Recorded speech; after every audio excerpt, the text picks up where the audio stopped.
കർത്താവിൽ പ്രിയരെ, വീണ്ടും ഒരിക്കൽ കൂടി പുതുവത്സരത്തിന്റെ ആരംഭത്തിൽ ദൈവസന്നിധത്തെ ധ്യാനിപ്പാൻ നമ്മൾക്ക് ലഭിച്ച അവസരത്തിനായിട്ട് നമുക്ക് നന്ദിയോട് സ്തോത്രം ചെയ്യാം. ഈ പുതുവത്സരത്തിലെ എല്ലാവിധ നന്മകളാലും ദൈവം നമ്മളെ നിറയ്ക്കട്ടെ. Happy new year to all. നമ്മുടെ തലകളെ നമ്മൾക്ക് വണക്കാം. ഞങ്ങളെ അതിവാത്സല്യമായി സ്നേഹിച്ച അവിടുത്തെ പ്രിയപുത്രനെ ഞങ്ങൾക്കായി തന്ന ഞങ്ങളുടെ പാറയും ഞങ്ങളുടെ വീണ്ടെടുപ്പുകാരമായ യഹോവേ, അടിയന്റെ വായിലെ വാക്കുകളും ഞങ്ങളുടെ ഹൃദയങ്ങളെ ഇന്നത്തെ ധ്യാനവും അങ്ങേക്ക് പ്രസാദകരമായിരിക്കണമേ. In Jesus precious name we pray. ആമേൻ.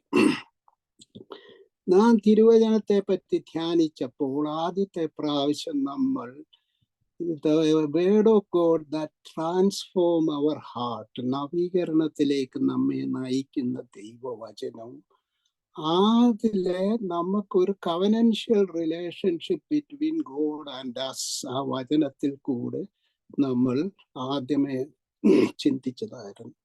കഴിഞ്ഞ ആഴ്ചയിൽ നമ്മൾ ഈ വചനം നമ്മൾ എങ്ങനെ പാലിക്കണമെന്നുള്ളതിനെ പറ്റി, നമ്മൾ ഈ കവനന്റ് എങ്ങനെ കീപ്പ് ചെയ്യുന്ന അതിനെ പറ്റി നമ്മൾ ഡീറ്റെയിൽ ആയിട്ട് ഡിസ്കസ് ചെയ്തു. അപ്പോൾ ഇന്നത്തെ കൺക്ലൂഡിങ് മെസ്സേജ് ആയിട്ടുള്ളത്, ഈ കേൾക്കുന്ന ഈ ലഭിക്കുന്ന വചനത്തിൽ നമ്മൾക്കുള്ള ഉത്തരവാദിത്തം എന്താണ്? What is our responsibility towards this word of God? അപ്പോൾ കഴിഞ്ഞ ദിവസം ഫസ്റ്റ് പീറ്റർ 1 നമ്മളോട് പറഞ്ഞത്, നമ്മളുടെ രക്ഷ ഈ ലോകത്തിലെ വസ്തുക്കളെ കൊണ്ടല്ല, പക്ഷേ നശിച്ചു പോകാത്ത ജീവനുള്ള വചനത്താലാണെന്ന് നമ്മൾ പീറ്ററിൽ കൂടി മനസ്സിലാക്കി. അപ്പോൾ ഇന്ന് നമ്മൾ മനസ്സിലാക്കേണ്ടത്, ഈ വചനത്തിന്റെ റെസ്പോൺസിബിലിറ്റി തുടക്കത്തിൽ നമ്മൾ ഓർത്തിരിക്കേണ്ടത്, എഗെയിൻ ഫസ്റ്റ് പീറ്റർ 2:1 പറയുന്ന പോലെ, നാം എല്ലാവിധ ദുഷ്ടതയും ചതിവും വ്യാജഭാവവും അസൂയയും എല്ലാ നുണയും നീക്കിക്കളഞ്ഞ് നമ്മുടെ രക്ഷയ്ക്കായിട്ട് ശിശുക്കളെ പോലെ വചനമാകുന്ന പാല് ദിനം തോറും കഴിച്ച് നമ്മൾ വളരണമെന്നുള്ളതാണ് ഇത് നമ്മളെ ഓർപ്പിക്കുന്നത്.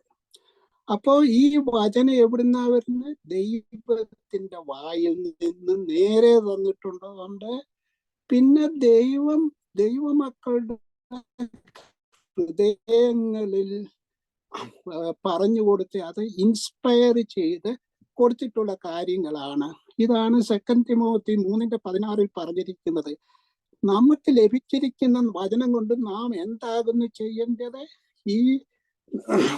നമ്മൾ എന്താകുന്നു ചെയ്യുന്നത്? നമ്മളുമായി ഇടപെടുന്ന മനുഷ്യരെ സൽഗുണപൂർണരാക്കുവാൻ നാം അവരെ വചനത്താൽ ഉപദേശിക്കുകയും ശാസിക്കുകയും ഗുണദോഷങ്ങളെ പറഞ്ഞ് മനസ്സിലാക്കി നീതി മാർഗത്തിലേക്ക് നയിക്കുവാനായിട്ട് ശ്രമിക്കണം. അപ്പോൾ God inspired this to Paul in turn said this to Timothy. Timothy past അവരുടെ ശിഷ്യന്മാർക്ക് പറഞ്ഞു കൊടുത്തു. എന്നിട്ട് അവർ മറ്റുള്ളവർക്ക് പറഞ്ഞ്, അങ്ങനെ തലമുറകളായിട്ട് ഈ വചനം ഇങ്ങനെ പറഞ്ഞു കൊടുത്ത് വന്ന് നമുക്കും ആ കേൾവിയിൽ കൂടെ ഈ വചനം ലഭിച്ചു. അപ്പൊ നമ്മൾ ഓരോരുത്തരുടെയും റെസ്പോൺസിബിലിറ്റിയാണ്, ക്രിസ്ത്യാനികളെന്ന് അഭിമാനിക്കുന്ന നമ്മൾക്ക് ഈ വചനം we must pass it on to others and especially to our next generation. അത് നമ്മുടെ ഉത്തരവാദിത്തമാണ്. അപ്പോൾ നമ്മൾ ഓർത്തിരിക്കേണ്ടത്, മറ്റുള്ളവരോട് ഉപദേശിക്കുന്നതിന് മുമ്പ് നമ്മുടെ കുടുംബം, നമ്മുടെ വീട് ശരിയാക്കണം.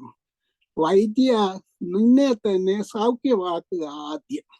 അപ്പോൾ ഇത് വീട്ടിൽ നടക്കണം. അപ്പൊ ഈ വീട്ടിൽ നടപ്പാക്കണമെങ്കിൽ നമ്മള് പ്രോവർബിൽ പറഞ്ഞിട്ടുണ്ട്, മക്കളെ അപ്പൻ പറയുന്നത് അനുസരിക്കണം, അമ്മയുടെ ഉപദേശം മറക്കുകയും വരുതെന്ന്. അപ്പൊ ഈ മക്കൾക്ക് ആരാവുന്നു? നമ്മൾ നമ്മൾ കൊടുക്കുന്ന ലാളനയും സ്നേഹവും സംരക്ഷണവും ഇതെല്ലാം അനുഭവിക്കുന്ന മക്കൾക്ക് നമ്മൾ ഈ ലോകത്തിലെ കാണപ്പെടുന്ന ദൈവങ്ങളാണ് ആ മക്കളെ സംബന്ധിച്ച്. അപ്പൊ ഈ ദൈവങ്ങൾ കാണിക്കുന്നത് ഈ മക്കളും തുടർന്നിരിക്കും. അപ്പോൾ ഈ പഠിപ്പിക്കാൻ പോകുന്ന മാതാപിതാക്കൾ എന്ത് ചെയ്യണം?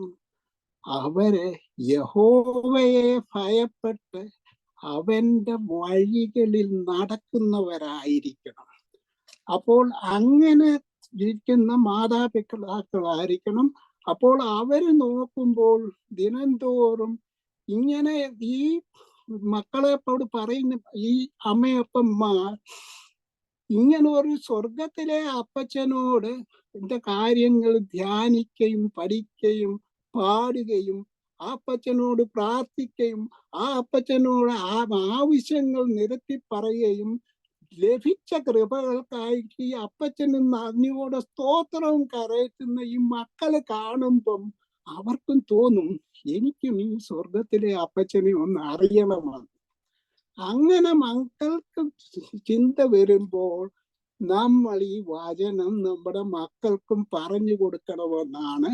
അത് നമ്മള് ഈ ഡ്യൂട്രോണമി 6:4-9 അത് ഇസ്രായേൽ മക്കൾക്ക് പറഞ്ഞു കൊടുത്തതാണെങ്കിലും ക്രിസ്തുവിലുള്ള വിശ്വാസത്തിൽ കൂടെ അബ്രഹാമിന്റെ സന്തതികളായ നമ്മൾക്കും അത് ബാധകമാണ്. അപ്പോൾ അതില് നമ്മുടെ ദൈവമായ കർത്താവിനെ പൂർണ്ണ ഹൃദയത്തോടും ആത്മാവോടും ശക്തിയോടും കൂടെ നമ്മൾ സ്നേഹിച്ചുകൊണ്ട് നമ്മൾ ഈ വചനം നമ്മുടെ മക്കളോട് പറഞ്ഞു കൊടുക്കണമെന്നാണ്. എപ്പോ പറഞ്ഞു കൊടുക്കണം? വീട്ടിൽ ഇരിക്കുമ്പം പറയണം, വഴിയെ നടക്കുമ്പം പറയണം, രാത്രി കിടക്കുമ്പം പറയണം, രാവിലെ എഴുന്നേൽക്കുമ്പം പറഞ്ഞു കൊടുക്കണം. അത് നമ്മുടെയും അവിടെയും കൈകളിൽ കെട്ടണം, കണ്ണിനിടയിൽ നെറ്റിക്ക് മുമ്പിൽ ഒട്ടിക്കണം, ഭിത്തിയിൽ തൂക്കണം, കട്ടിളയിൽ എഴുതണം, ഗേറ്റിൽ അത് എഴുതി വെക്കണം. അപ്പോൾ നമ്മുടെ വീട്ടിൽ ഇരിക്കുന്നവരും കാണും, വീട്ടിൽ വരുന്നവരും കാണും, വഴിയെ നടക്കുന്നവരും കാണും. ഇത് ദൈവം വസിക്കുന്ന ഒരു വീടായിരിക്കുമെന്ന് അവർക്കും തോന്നും. അങ്ങനെ ഉള്ളപ്പോൾ ഇത് കാണുമ്പോഴാണ്, ഈ രീതി പഠിപ്പിക്കുമ്പോഴാണ് മക്കൾക്കും തോന്നുന്ന, ഈ ലോകത്തിലെ ഈ ടിവിയിലും ഇതെല്ലാം കണ്ട് ഇരിക്കുന്ന മക്കൾക്കും തോന്നും. 1 യോഹന്നാൻ 2:16-17 പറയുന്നത് പോലെ ജഡമോഹം, കൺമോഹം, ജീവനത്തിനുള്ള പ്രതാപം ഇതൊന്നും സ്വർഗത്തിലെ അപ്പച്ചൻ്റെതല്ല.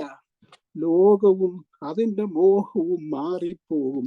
എന്നാൽ ദൈവ ഇഷ്ടം പ്രവർത്തിക്കുന്നവൻ എന്നേക്കും ഇരിക്കുമെന്ന് അവർക്കും ബോധ്യം വരും. അപ്പോൾ അതിനുള്ള പ്രയോജനം എന്നാ? ഈ വീട്ടിലിരിക്കുന്ന ഭർത്താക്കന്മാര് ഇങ്ങനെ ദൈവത്തെ അറിഞ്ഞ് ഭയപ്പെട്ട് ജീവിക്കുന്നവരാണെങ്കിൽ അവരുടെ ഭാര്യമാർ വീട്ടിൽ ഫലപ്രദമായ മുന്തിരിവള്ളി പോലെയും അവരുടെ മക്കളും അവരുടെ കൊച്ചുമക്കളും അവരുടെ മേശയ്ക്ക് ചുറ്റും ഒലിവ് തൈകൾ പോലെയും ഇരിക്കുമെന്നാണ് നമ്മളെ പഠിപ്പിച്ചിരിക്കുന്നത്. അപ്പോൾ ഇങ്ങനെ വളർത്തി വരുന്ന മക്കൾ വെളിയിലേക്ക് പോകുമ്പോ എന്താവുന്ന നടക്കുന്നത്?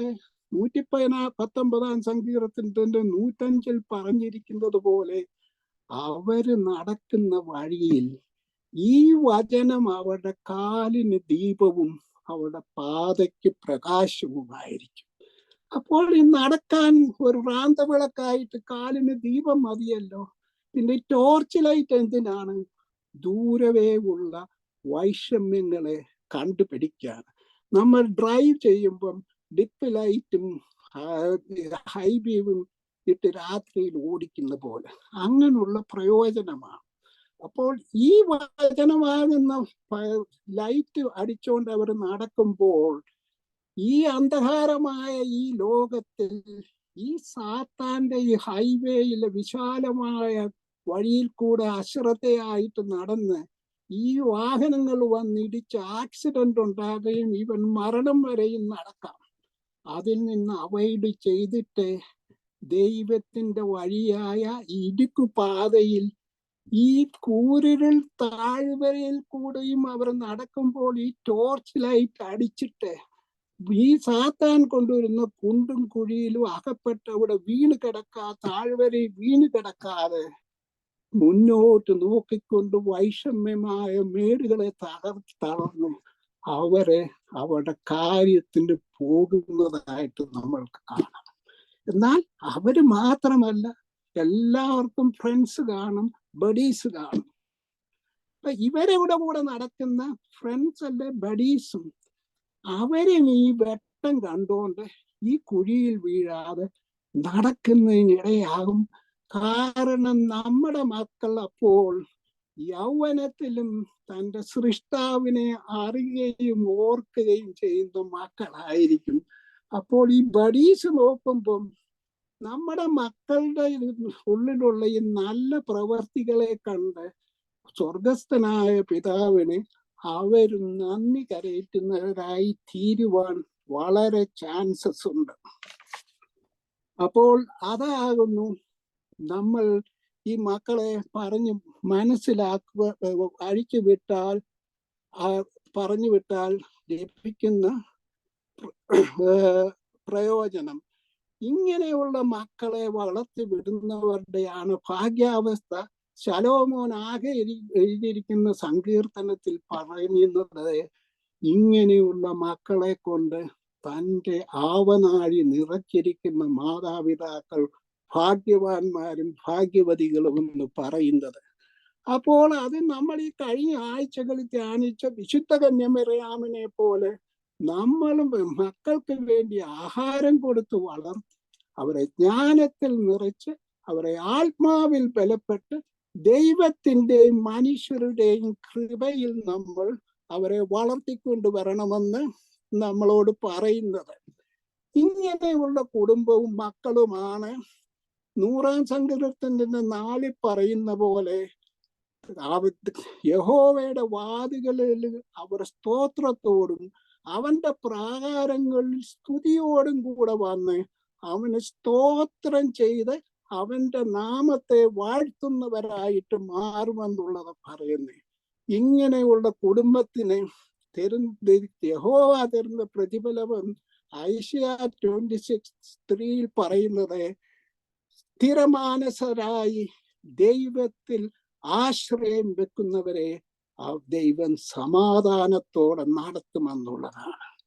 അപ്പൊ നമ്മൾ ഇന്നത്തെ ന്യൂ മെസ്സേജിൽ ഒരുപാട് സമയമില്ലാത്തത് കൊണ്ട് ഞാൻ അത്യാവശ്യമായിട്ട് ഓർത്തിരിക്കേണ്ട 2-3 കാര്യങ്ങൾ ഈ 2:24 നമ്മൾ ഓർത്തിരിക്കേണ്ട കാര്യങ്ങൾ പറഞ്ഞ് നമ്മുടെ മെസ്സേജ് ഞാൻ അവസാനിപ്പിക്കാം. അപ്പോൾ ഒരു കാര്യം ഞാൻ പറയുന്നത്, ഞാനിത് പറയുന്നെങ്കിലും ഞാൻ പരിശുദ്ധനൊന്നുമല്ല. ഞാൻ ധാരാളം തെറ്റുകൾ ചെയ്തിട്ടുണ്ട്.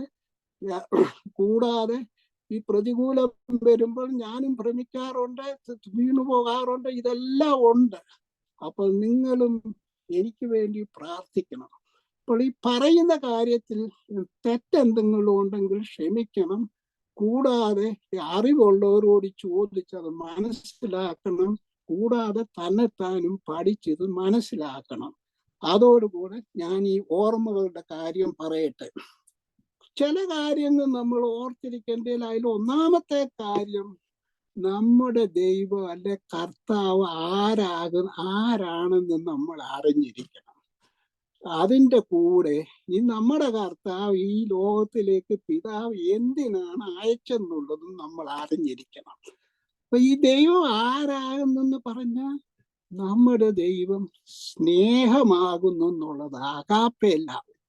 അതുപോലെ തന്നെ ദയയുള്ളവനും താഴ്മയുള്ളവനും മനസ്സലിവുള്ളവനും സൗമ്യതയുള്ളവനും എല്ലാത്തിനും മീതെ ചെയ്ത ഒരേ കുറ്റത്തിന് 70 വട്ടം ക്ഷമിക്കുന്ന ദീർഘക്ഷമയുള്ളവനും ക്ഷമിക്കുന്നത് മറക്കുക അല്ലെ പൊറുക്കുന്നവനുമായിരുന്ന് നമ്മുടെ ദൈവത്തിന്റെ സ്വഭാവം അല്ലെ കർത്താവിന്റെ സവിശേഷത അത് നമ്മൾ ഓർത്തിരിക്കണം. അപ്പോൾ ഈ കർത്താവ് എന്തിനാണ് ലോകത്തിലേക്ക് വന്നത്? ദൈവരാജ്യം ഈ ഭൂമിയിൽ ഈ മണ്ണായ നമ്മുടെ ഹൃദയത്തിൽ സ്ഥാപിതമാക്കുവാനും, സ്ഥാപിച്ചിട്ട് കർത്താവ് ചെയ്തതുപോലെ പിതാവിന്റെ ഹിതം സ്വർഗത്തിലെ പോലെ ഈ ഭൂമിയിലും ആക്കാൻ വേണ്ടിയാണ് കർത്താവ് വന്നതെന്ന് നമ്മൾ ഓർത്തിരിക്കണം. അപ്പോൾ അത് ചെയ്യാനായിട്ട് നമ്മൾ ചെയ്യേണ്ട കാര്യങ്ങൾ നമ്മൾ കൊലോസ്യ ലേഖനം 3:12 തൊട്ട് 17 വരെ പഠിച്ചാൽ നമുക്ക് മനസ്സിലാകും. അതിൽ പറയുന്നത് നമ്മുടെ ദൈവത്തിനെ പൂർണ്ണ ഹൃദയത്തോടും ആത്മാവോടും ശക്തിയോടും മനസ്സോടും കൂടെ സ്നേഹിക്കണമെന്നും ദൈവ സൃഷ്ടിയിൽ സൃഷ്ടിച്ച മനുഷ്യരെ അതുപോലെ സ്നേഹിക്കണമെന്നും ആണ് അതിൻ്റെ കൂടെ പറയുന്നത്. അപ്പോൾ ക്രിസ്തുവിന്റെ ഫിലിപ്പിയൻ 2:5 പറയുന്ന പോലെ ക്രിസ്തുവിന്റെ സ്വഭാവമുള്ളവരായി ജീവിക്കണമെന്ന. അപ്പൊ ഈ ക്രിസ്തുവിന്റെ സ്വഭാവം ഞാൻ ആദ്യം പറഞ്ഞല്ലോ. അപ്പോൾ നമ്മളും ദയ കാണിക്കുന്നവരായിരിക്കണം, മേഴ്സിഫുൾ. ഈ ദയ എന്ന് പറഞ്ഞാൽ അനുകമ്പ തോന്നുക മാത്രമല്ല, കമ്പാഷൻ വിത്ത് ആക്ഷൻ. അത് കൃത്യമായിട്ട് മനസ്സിലാക്കണമെങ്കിൽ ഗുഡ് സമരിറ്റന്റെ സ്റ്റോറി, കർത്താവ് ആ ദയയെ പറ്റിയാണ് ഈ ഗുഡ് സമരിറ്റൻ സ്റ്റോറിയിൽ പറഞ്ഞിരിക്കുന്നത്. അതുപോലെ തന്നെ നമ്മുടെ ദൈവത്തെ പോലെ താഴ്മയും വിനയവുമായിരിക്കണം. അവൻ ദൈവമായിരിക്കെ ആ സമത്വം മുറിക്കാതെ ഇറക്കി വന്ന് അതുപോലുള്ള താഴ്മയും വിനയവുമായിരിക്കണം. മീക്ക്നെസ് എന്ന് പറയുന്ന വീക്ക്നെസ് അല്ല, അതും നമുക്കുണ്ടായിരിക്കണം. കൂടാതെ നമ്മളും മനസ്സലിവ് ഉള്ളവരായിരിക്കണം. അതുപോലെ നമ്മളും ദീർഘക്ഷമയുള്ളവരായിരിക്കണം. പ്രത്യേകിച്ച് ക്ഷമിക്കുന്ന കാര്യങ്ങൾ പൊറുക്കുവാൻ അല്ലെ മറക്കുവാൻ നമ്മളും പഠിച്ചിരിക്കണം. ഈ ഞാൻ ചത്താലും മറക്കുകയില്ലെന്നുള്ള ഒരു വാക്യം ഒരു ക്രിസ്ത്യാനിക്ക് ഉണ്ടാകുവാൻ പാടില്ല. അപ്പോൾ അങ്ങനെയുള്ളവർ എങ്ങനെയാണ് ജീവിക്കണമെന്ന് 2:24 ഓർത്തിരിക്കേണ്ടത്. അവര് സങ്കീർത്തനങ്ങളാൽ, പഴയ നിയമത്തിലെ ഭക്തന്മാര് പാടിയ കാര്യങ്ങളും സ്തുതികളാൽ പുതിയ നിയമത്തിലെ ഭക്തന്മാര് പാടിയ കാര്യങ്ങളും ആത്മീയ ഗീതങ്ങളാൽ ഈ ന്യൂ ഏജിലെ സ്പിരിച്വൽ ഭക്തന്മാര് പാടിയ പാട്ടുകളും പാടിയിട്ട് തമ്മിൽ പഠിപ്പിക്കണം, ബുദ്ധി ഉപദേശിക്കണം. എന്നിട്ട് അവരുടെ ഹൃദയങ്ങളിൽ നന്ദിയോടെ നമ്മുടെ ദൈവത്തിന് പാടിയും, എന്നിട്ട് അതിലേറ്റവും ഉപരി ക്രിസ്തുവിന്റെ വചനം ഐശ്വര്യമായിട്ട് സകലവിധ അനുഗ്രഹങ്ങളോടും ജ്ഞാനത്തോടും കൂടെ അവരുടെ ഇടയിലും അവരുടെ ഉള്ളിലും വസിച്ച് നമ്മുടെ ദൈവവും പിതാവുമായവന് ക്രിസ്തുയേശുവിൽ കൂടെ മഹത്വം കരയറ്റുന്നവരായിട്ട് ജീവിക്കണം. ഇതാകുന്നു ഒന്നാമത്തെ ഓർമ്മ. ഇപ്പൊ രണ്ടാമത്തെ ഓർമ്മ എന്ന് പറയുന്ന വെളിപ്പാട് 22:20 കർത്താവ് പറഞ്ഞ്, ഇതാ ഞാൻ വേഗം വരുന്നു. ആക്ട് 1 ഉയരത്തിലേക്ക് പോയ കർത്താവ് മാലാഖമാര് പറഞ്ഞു, ഈ പോയ കർത്താവ് അതുപോലെ ഈ ഒലിവുമലയിലേക്ക് തിരിച്ചു വരുമെന്ന് പറഞ്ഞിട്ടുണ്ട്. അത് തീർച്ചയായിട്ടും സംഭവിക്കും. അപ്പോൾ ഈ രാവിലെ അല്ലെ എന്നെ എപ്പം കേൾക്കുന്നവരാണേലും ഓർത്തിരിക്കേണ്ടത്, നമ്മൾ അതിന് ഒരുക്കമുള്ളവരാണോ? ഒരുങ്ങിയിട്ടുള്ള കാരണം എന്നാ? നമ്മുടെ പിതാവായ ദൈവത്തിലും പുത്രനിലും വിശ്വസിക്കാത്തത് കൊണ്ടാണോ? പുത്രൻ നമുക്കായിട്ട് വീട് പണിഞ്ഞിട്ടുണ്ടെന്നത് വിശ്വാസമില്ലാത്ത നമ്മുടെ ഹൃദയം കലങ്ങി മറിഞ്ഞുകൊണ്ടിരിക്കുന്നതാണോ? ജോൺ 14 പറയുന്നത് പോലെ അതാണോ എന്ന് ചിന്തിക്കണം. അപ്പോൾ ഇതിന് ഒരുക്കമുള്ളവരായി ജീവിക്കണം. അത് വാസ്തവമായി നടക്കുന്ന ഒരു കാര്യമാണെന്ന് നമ്മൾ ഓർത്തിരിക്കണം. അപ്പോൾ ഈ ഓർമ്മയെ പുതുക്കാനായിട്ട് മൂന്നാമത് കർത്താവ് പറയുന്ന ഓർമ്മ പ്രയോജനം ചെയ്യും. ഈ മൂന്നാമത്തെ ഓർമ്മയെന്ന് പറയുന്നത് കർത്താവ് പറഞ്ഞിട്ടുണ്ട്, നമ്മുടെ ശ്വാസം പോകുന്നിടം വരെ ഈ ഓർമ്മയെ ഓർത്തിരിക്കണം. രണ്ടാമത്തെ മധ്യാകാശത്തിലെ വരവ് വരെ നമ്മൾ ഓർത്ത് ചെയ്യേണ്ട ഒരു കാര്യമാണ് ഈ ഓർമ്മ. ഈ ഓർമ്മയെന്ന് പറയുന്നത് നമ്മുടെ കർത്താവ് കഴിഞ്ഞ കാലങ്ങളിൽ നമ്മൾക്ക് ചെയ്തിട്ടുള്ള കാര്യങ്ങളും ഇപ്പോൾ ചെയ്തുകൊണ്ടിരിക്കുന്ന കാര്യങ്ങളും വരും കാലങ്ങളിൽ നമുക്ക് ചെയ്യുവാനിരിക്കുന്ന കാര്യങ്ങളെ ഏകീഭവിച്ചൊരു സമൂലമായ ഒരു ഓർമ്മയാണിത്. ഇത് നമ്മൾ പുതുക്കിക്കൊണ്ടിരിക്കണം.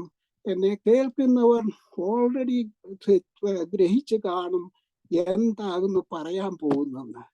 ലൂക്ക് ഇത് പറയുന്നത് പോലെ കർത്താവ് തന്നെ കാണിച്ചു കൊടുത്ത രാത്രി തൻ്റെ തൃക്കൈകളിൽ അവൻ അപ്പം എടുത്തു, സ്തോത്രം ചെയ്തു, വാഴ്ത്തി, ശുദ്ധീകരിച്ച്, മുറിച്ച്, നുറുക്കി അത് നമ്മൾക്കായി തന്നു. ഇതെന്റെ ശരീരം, നിങ്ങളിത് ഓർത്തുകൊണ്ട് കൈക്കൊള്ളണമെന്ന്.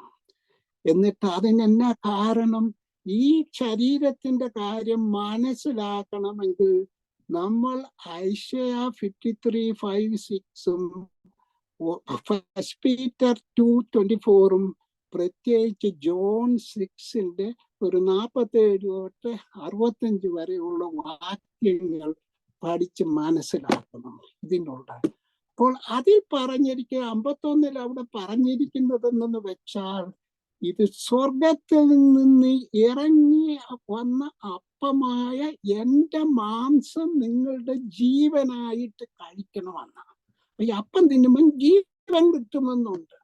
അതുകൂടാതെ നമ്മുടെ കർത്താവിനെ നോക്കുമ്പോൾ യഹൂദ പ്രദേശം മുഴുവൻ പൂർണ്ണ ആരോഗ്യത്തിൽ നടന്നിരുന്ന കർത്താവിനെ ആ പടയാളിൽ അടിച്ച് ചതച്ച് 39 ബ്രൂസസ് ആ ശരീരത്തിൽ കൊണ്ട് ആ കുരിശ് നമ്മൾക്ക് വേണ്ടി നുറുങ്ങിയ കർത്താവാണ്.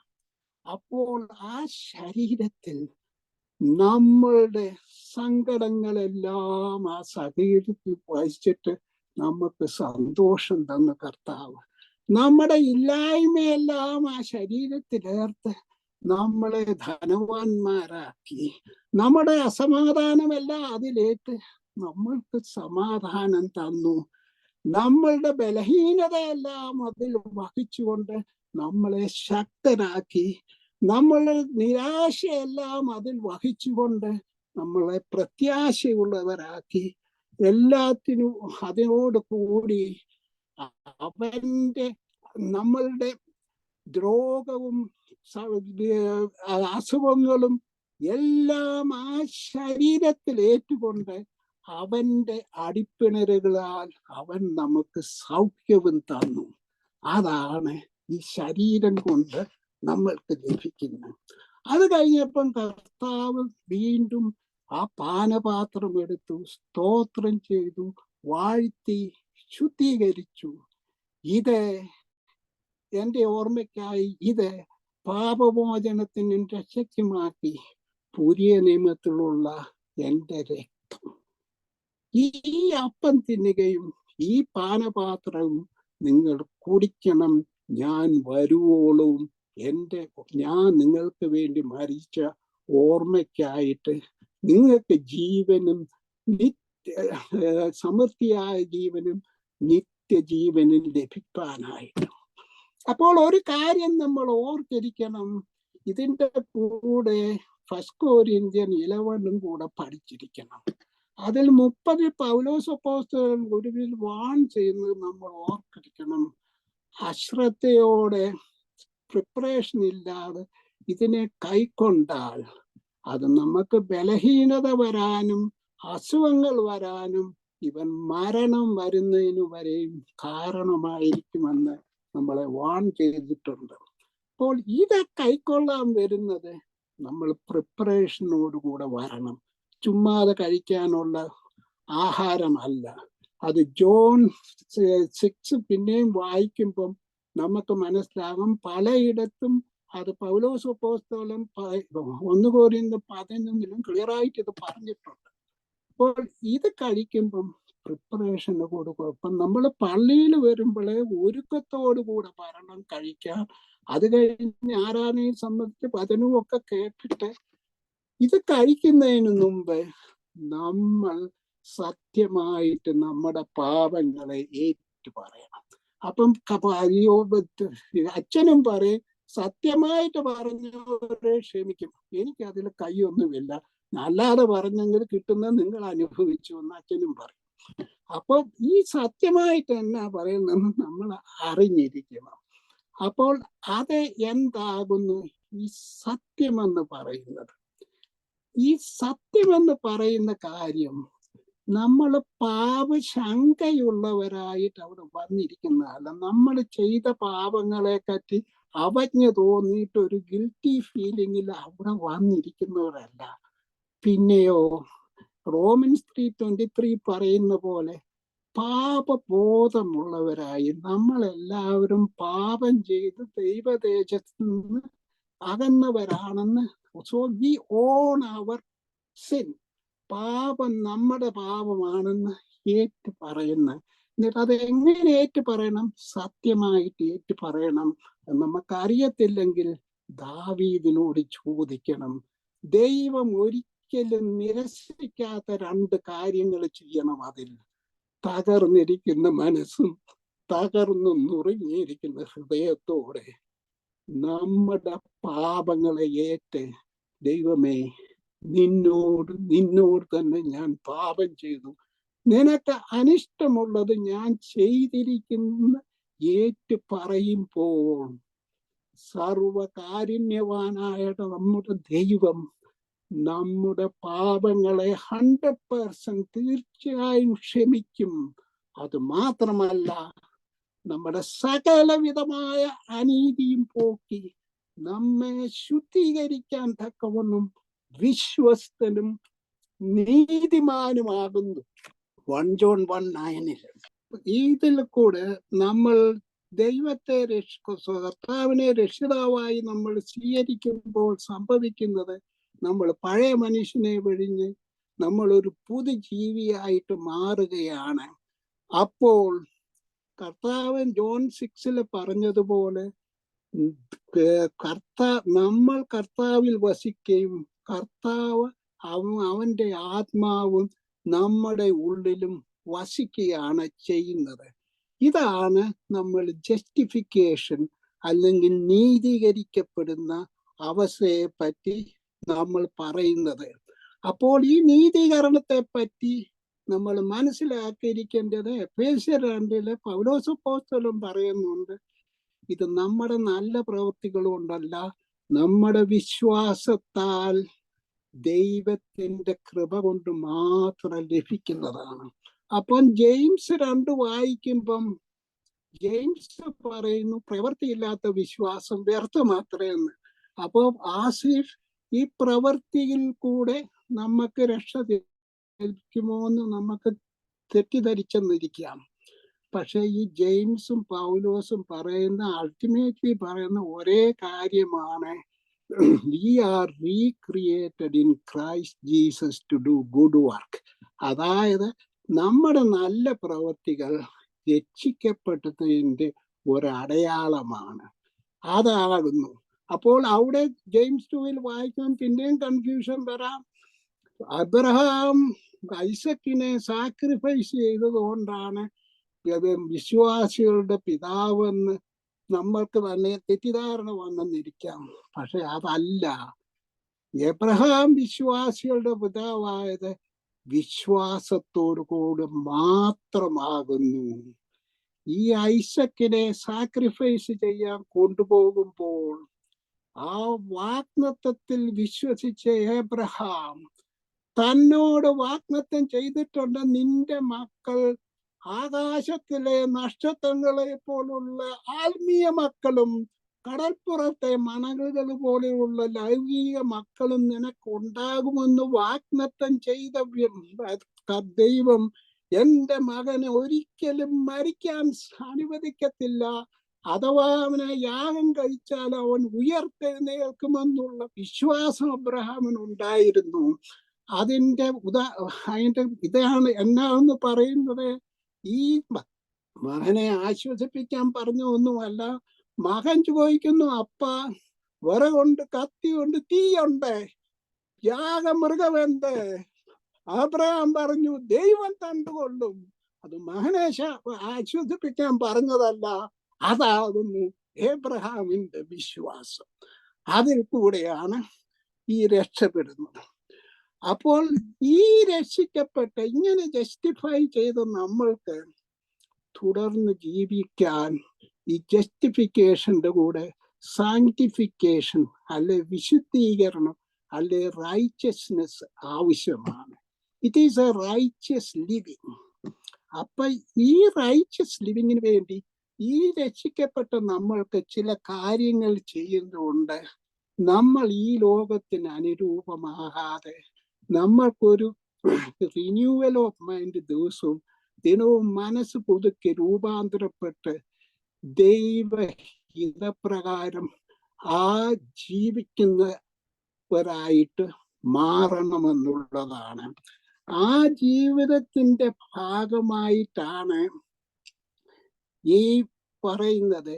നമ്മുടെ ജസ്റ്റിഫിക്കേഷൻ ഇൻസ്റ്റന്റേനിയസ് ആണെങ്കിൽ ഈ സാങ്ക്ടിഫിക്കേഷൻ ഒരു റൈച്ചസ് ലിവിങ് എന്ന് പറയുന്നത് it is A progressive thing, it is an on going process. നമ്മുടെ ശ്വാസം പോകുന്നിടം വരെയും ചെയ്യേണ്ട ഒരു കാര്യമാണ്. അപ്പോൾ ഈ വിശുദ്ധീകരണത്തിന്റെ കാര്യമാണ് 1 പത്രോസ് 2:5 നമ്മളെ പഠിപ്പിക്കാൻ ശ്രമിക്കുന്നത്. നിങ്ങൾ ജീവനുള്ള കല്ലുകൾ എന്നതുപോലെ ആത്മീയ ഗ്രഹമായി യേശുക്രിസ്തു മുഖാന്തരം ദൈവത്തിന് പ്രസാദമുള്ള ആത്മീയ യാഗം കഴിപ്പാൻ തക്കവണ്ണം വിശുദ്ധ പുരോഹിത വർഗമാകേണ്ടതിന് പണിയപ്പെട്ടിരിക്കുന്നു. അപ്പോൾ ഈ വിശുദ്ധീകരണം ജീവനുള്ള കല്ലുകളായ നാം ക്രിസ്തുവാകുന്ന മൂലക്കല്ലിന്മേൽ ആത്മീയ ഗ്രഹമായിട്ട് നമ്മൾ പണിയപ്പെടണം. എന്നിട്ട് അതിൽ നമ്മൾ എന്നാ ചെയ്യേണ്ടത്? റോമൻസ് 12:1 പറയുന്ന പോലെ നമ്മൾ ബുദ്ധിയുള്ള ആരാധനയായി നമ്മുടെ ശരീരങ്ങളെ ജീവനും വിശുദ്ധിയും ദൈവത്തിന് പ്രസാദമുള്ള യാഗമായിട്ട് ഇതിലെ അർപ്പിക്കണമെന്നാണ് നമ്മളോട് പറഞ്ഞിരിക്കുന്നത്. അപ്പോൾ ഇതൊരു ജീവനുള്ള ബലിയാണ്. ഇതെന്ന് പറയുന്ന വാ കൊണ്ട് പറയാൻ എളുപ്പമാണെങ്കിലും ഇതെന്ന് പറയുന്ന കൊച്ചു കാര്യമൊന്നുമല്ല. ഈ കർത്താവ് പറഞ്ഞ പോലെ ദൈവവും ദൈവാത്മാവും വസിക്കുന്ന ഒരു മനുഷ്യന് ആ പരിശുദ്ധാത്മാവിന്റെ അഭിഷേകത്താൽ മാത്രം ചെയ്യാനേ പറ്റത്തുള്ളൂ ജീവനുള്ള ബലി. അല്ലെങ്കിൽ ബലിപീഠത്തിൽ കയറിയിരിക്കുമ്പോൾ ചൂട് കൊള്ളുന്നോണ്ട് ഇറങ്ങി നമ്മൾ ഓടും. അപ്പോൾ അതിന് ഉള്ള ആണ് ഈ ജീവനുള്ള ബലിയായിട്ട് നമ്മൾ അർപ്പിക്കപ്പെടുന്നത്. അപ്പോൾ ഈ ജീവനുള്ള ബലിയായി നമ്മൾ അർപ്പിക്കപ്പെടുമ്പോൾ അതിൻ്റെ കൂടെ നമ്മൾ ചെയ്യേണ്ട കാര്യം ഈ റൈച്ചസ് ലിവിങ്ങിലെ നമ്മുടെ ദൈവ കർത്താവിനെ പൂർണ്ണ ശക്തിയോടുകൂടെ നമ്മൾ സ്നേഹിക്കുന്നവരായിരിക്കണം. ഈ ശക്തി എന്ന് പറയുന്ന എന്നാ? നമുക്ക് തന്നിരിക്കുന്ന കഴിവ്, നമ്മുടെ ടാലന്റ്, നമ്മുടെ ആരോഗ്യം, നമ്മുടെ സമയം, നമ്മുടെ ഇൻഫ്ലുവൻസ്, നമ്മുടെ ജോലി, ഇതെല്ലാത്തിൻ്റെയും ഭാഗം ദൈവത്തിന് കൊടുക്കണം. അതുകൂടാതെ നമ്മുടെ സമ്പാദ്യത്തിന്റെ ഭാഗവും ദൈവത്തിനായി കൊടുക്കണമെന്നാണ് പറഞ്ഞിരിക്കുന്നത്. അപ്പോൾ ഈ സമ്പാദ്യം കൊടുക്കുമ്പം നമ്മൾ ഒരു കാര്യം ഓർത്തിരിക്കണം. ഈ 2 Corinthians 9:6-7 പറയുന്ന പോലെ ലോഭമായി വിതയ്ക്കുന്നവർ ലോഭമായി പോയി, ധാരാളമായി വിതയ്ക്കുന്നവർ ധാരാളമായി പോയും. അത് വാസ്തവമാണ്. അപ്പോൾ നമ്മൾ ഈ കൊടുക്കുന്നത് സങ്കടത്താലോ ദുരഭിമാനത്താലോ നമ്മളെ വലിയ പൊങ്ങച്ചം കാണിക്കാനോ അല്ലെങ്കിൽ നിർബന്ധത്താലോ വല്ലവരും പറഞ്ഞുകൊണ്ടിരിക്കുന്നതോടല്ല. സന്തോഷത്തോടെ കൊടുക്കുന്നവരെ ദൈവം മാനിക്കുന്നു എന്നുള്ളതാകുന്നു പറയുന്നത്. അതോടുകൂടെ നമ്മുടെ ശരീരം കൊണ്ട് നമുക്ക് ദൈവവേലയ്ക്ക് ചെയ്യാവുന്നത് നമ്മൾ ചെയ്യണം. നമ്മുടെ ജനറസ് ഗുഡ് വർക്ക് കൊണ്ട് ദൈവത്തിനായി ചെയ്യേണ്ടത് നമ്മൾ ചെയ്തിരിക്കണം. അങ്ങനെ റൈച്ചസ് ലിവിങ്ങില് നമ്മൾ ജീവിക്കുകയാണെങ്കിൽ നമ്മൾക്ക് ലഭിക്കുന്നത് കൊലോഷ്യൻ 3:3-4 പറയുന്നത് പോലെ ക്രിസ്തു അവന്റെ ആത്മാവ് നമ്മളിൽ വസിച്ച് നമ്മൾ ക്രിസ്തുവിൽ ജീവിക്കും. ആ ക്രിസ്തുവിൽ ജീവിക്കുന്നവർ തീർച്ചയായും ക്രിസ്തുവിൽ മരിക്കും. ആ ക്രിസ്തുവിൽ മരിക്കുന്നവരുടെ ജീവൻ ക്രിസ്തുവിൽ മറഞ്ഞിരിക്കും. അതായത് ജോൺ 10:28 പറയുന്ന നമ്മുടെ നല്ലിടയനാകുന്ന കർത്താവിന്റെ കൈകളിൽ നമ്മുടെ ജീവൻ ഭദ്രമായി കാത്ത് എഫേസ്യർ 1:13 പറയുന്ന പോലെ ആ പരിശുദ്ധാത്മാവിനാൽ മുദ്രയിട്ട് സീൽ ചെയ്ത് കാത്തുകൊള്ളുമെന്നാണ് അവിടെ പറയുന്നത്. അങ്ങനെ കാത്തുകൊള്ളുന്ന നമ്മുടെ ജീവനെ പറ്റിയാണ് 1 തെസ്സലോനിയർ 5:23 പറയുന്ന സമാധാനപ്രിയനാകുന്ന നമ്മുടെ ദൈവം നമ്മുടെ ആത്മാവിനെയും പ്രാണനെയും ശരീരത്തെയും കുറ്റമില്ലാത്തതായി ഭദ്രമായി തൻ്റെ കൈകളിൽ വഹിച്ചുകൊണ്ട് 1 കൊരിന്ത്യർ 15 പറയുന്ന പോലെ കർത്താവിന്റെ വരവിങ്കൽ നമ്മളെ കർത്താവിനെ ഉയർത്തെഴുന്നേൽപ്പിച്ച അതേ പരിശുദ്ധാത്മാവ് നമ്മളെയും ഉയർത്തെഴുന്നേൽപ്പിച്ച് നിർത്തും തീർച്ചയാണ്. അതേസമയം മാത്യു 24:30 കർത്താവ് പറഞ്ഞതുപോലെ തൻ്റെ 10,000കണക്കിനുള്ള ദൂതന്മാരെ ലോകത്തിന്റെ 4 ദിക്കിലേക്കും അയച്ച് ജീവനോടിരിക്കുന്ന സർവ്വ വിശുദ്ധരെയും നിമിഷ ദൂരത്തിൽ തൂക്കിയെടുത്തുകൊണ്ട് ഉയർത്തെഴുന്നേറ്റവരോടുകൂടെ നിർത്തി നമ്മളെ 2 കൊരിന്ത്യർ 5:1 പറയുന്ന പോലെ ഈ കൂടാരമാകുന്ന ഭൗമ ഭവനത്തിൽ വസിച്ചിരുന്ന നമ്മളെ കൈപ്പണിയില്ലാത്ത ദൈവത്തിന്റെ ദാനമായ നിത്യമായ ഭവനം അല്ലെ ആ നിത്യ ശരീരം നമുക്ക് ലഭിച്ച് കർത്താവിനെ പോലെ മരണത്തെ ജയിച്ച വീരന്മാരായി ഈ അമർത്യനായിട്ട് വന്നിട്ട് കുഞ്ഞാടിന്റെ രക്തത്തിൽ കഴുകപ്പെട്ട വെള്ള നിലയങ്കികളെ ധരിപ്പിച്ച് നമ്മൾ കർത്താവ് പിതാവിന് മുമ്പിൽ കുറ്റമില്ലാത്തവരായിട്ട് നിർത്തിയിട്ട് പിതാവ് നമ്മൾക്ക് ലോകസ്ഥാപനം മുൻപേ ഉണ്ടാക്കിയിരിക്കുന്ന രാജ്യത്തിന് അവകാശികളാക്കി നമ്മൾ ഈ ട്രിബുലേഷൻ പീരീഡിൽ 7 വർഷം കർത്താവിനോടുകൂടെ വസിച്ചിട്ട് കർത്താവിന്റെ രണ്ടാമത്തെ വരവിങ്കൽ വെളിപ്പാട് 19:11-16 പറയുന്നത് പോലെ നമ്മുടെ കർത്താവ് വെള്ള കുതിരമേൽ മുൾക്കിരീടമല്ല കിരീടങ്ങളെ ധരിച്ച് അഗ്നിജാല പോലെയുള്ള കണ്ണുകളുമായി തൻ്റെ വെള്ളക്കുപ്പായം തൻ്റെ ക്രൂശിലെ രക്തത്താൽ സ്റ്റെയിൻ ചെയ്ത വെള്ളക്കുപ്പായം ഇട്ട് ആ കുപ്പായത്തിന്മേൽ രാജാതിരാജാവും കർത്താവ് എന്ന കുപ്പായത്തിലും തുടയിലും എഴുതി വായിൽ ഇത് സോഡ് ഓഫ് ദ സ്പിരിറ്റ് വായിലും കയ്യിൽ ഇരുമ്പ് ദണ്ടുമായി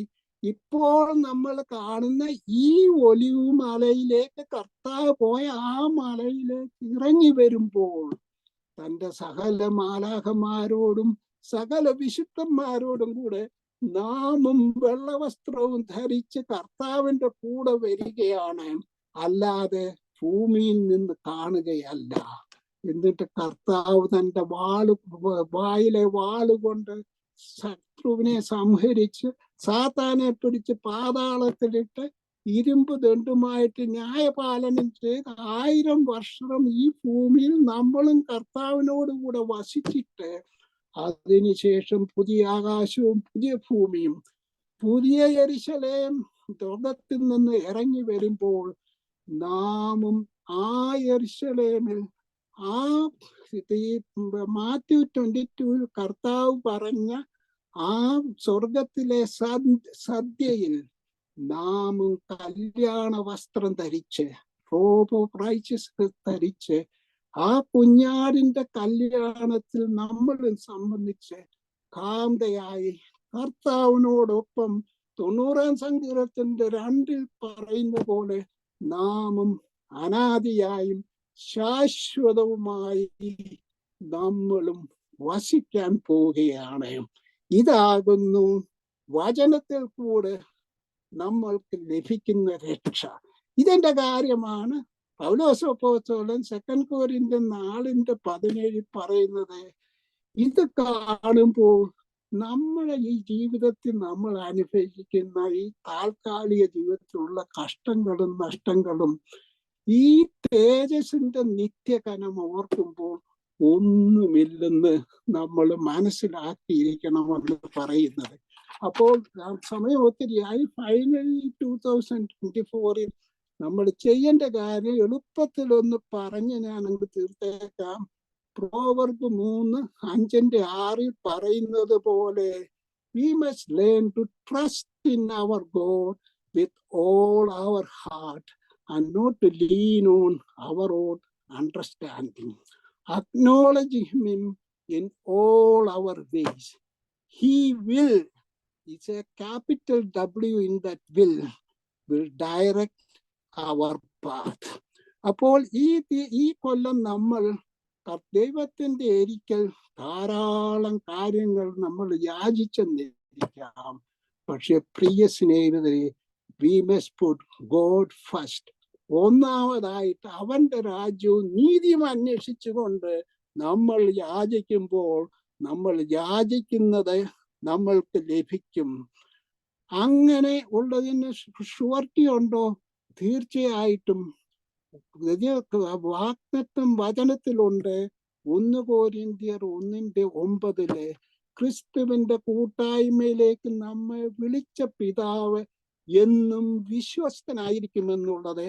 അതിന് സംശയം ഉണ്ടെങ്കിൽ 2 തിമോത്തി 2:13 പറയുന്നത്, നാം അവിശ്വസ്തരായാലും അവൻ വിശ്വസ്തനായി പാർക്കുന്നു, കാരണം അവന്റെ സ്വഭാവം ത്യജിക്കാൻ സാധ്യമല്ല.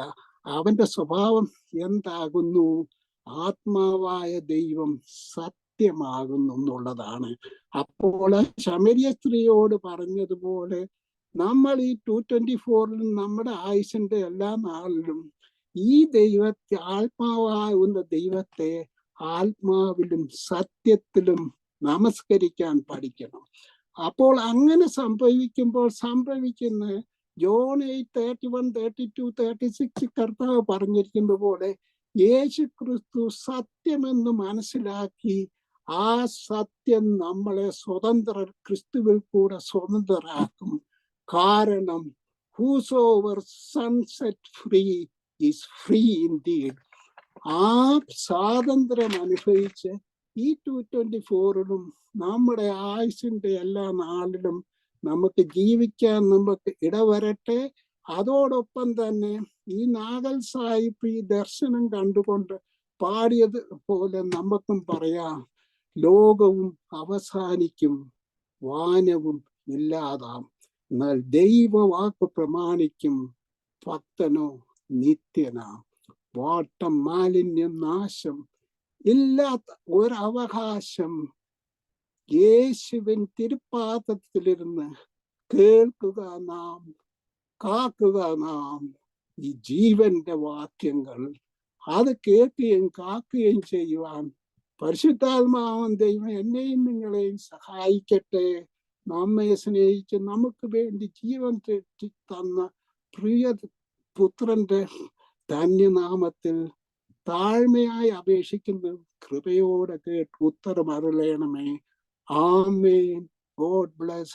Happy new year. ആമേൻ. കർത്താവായ യേശുവേ, വേഗം വരണമേ.